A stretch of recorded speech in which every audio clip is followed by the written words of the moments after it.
I'm standing near Halifax neighborhood that could become a battleground in the city's push to build more housing. Here's why. The Birchdale subdivision in South End, Halifax is a quiet one, with grand homes lining leafy streets along the northwest arm. A restrictive covenant that's been in place since 1941 meant only single-family homes could go on these multi-million-dollar lots. But that changed this summer, when the city approved a request to change that covenant. And that's ruffled some feathers. So, what is a covenant? It's a legal agreement between property owners, neighbors, or developers, and it's attached to the land itself.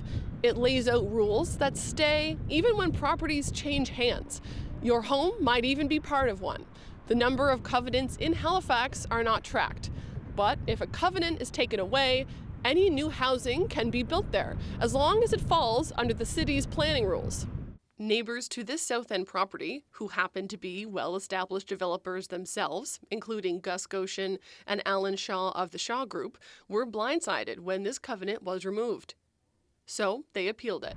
And while going through Nova Scotia's Regulatory and Appeals Board may seem straightforward, it's where the conflict for this battleground really begins. With his request to change the covenant approved, property owner Michael Risley told his neighbors he hopes to create a small condo building on his Thornvale Avenue property, which is currently up for sale at nearly $6 million. In their appeal, Risley's neighbors write that a multi-unit development would ruin the character of the neighborhood, hurt property values, and create safety issues on their narrow, private lanes. One neighbor wrote, "It would be an ugly change to our little corner of paradise." Their lawyer says he knows removing covenants is one way the province and city are tackling the housing crisis. The counter to that is individuals always have rights. And so the group of appellants are trying to maintain their rights from their perspective. A really important part of this story is that until recently, Halifax and its CAO have had nothing to do with changing or enforcing covenants. It's a civil matter and is usually settled in court. But 2 years ago, the PC government gave Halifax's CAO the power to lift covenants when they're too restrictive. It's not like waving a magic wand, but in bureaucratic terms, this new power is relatively easy to wield and only takes a few months to go through. But in spite of that, some feel there are better ways to approach this power.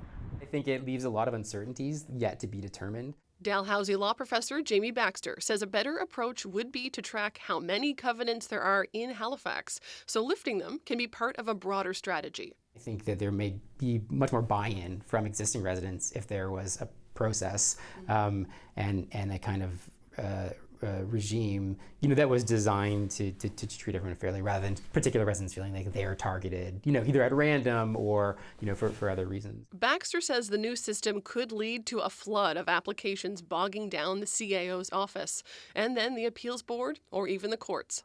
Of the 13 requests to change a covenant by the end of October, the CAO's office had approved all but one.